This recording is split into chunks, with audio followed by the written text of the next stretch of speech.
Latest on a desperate race against the clock to find the 5 people on board a submersible lost while exploring the wreckage of the Titanic. Well, overnight, an internal U.S. government memo revealed search crews heard banging sounds on Tuesday.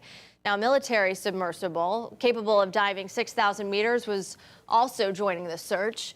U.S. and Canadian military units have searched a combined area of about 7,600 square miles. The vessel owned by OceanGate Expeditions disappeared on Sunday. That began with an estimated 96 hours of oxygen on board, which, by the way, means there is enough to last until tomorrow morning. That's why there's a race. The crew above water lost contact with the submersible less than 2 hours into that dive. This is the only company in the world going. Even scientists don't go to the Titanic anymore.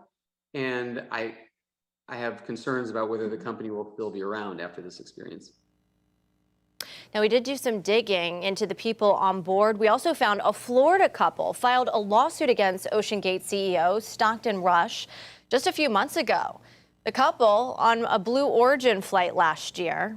That was video of them. Mark and Sharon Hagel, who live in Orange County, they filed this lawsuit after they paid Rush more than $105,000 apiece to go on the submersible for an up-close look at the Titanic wreckage.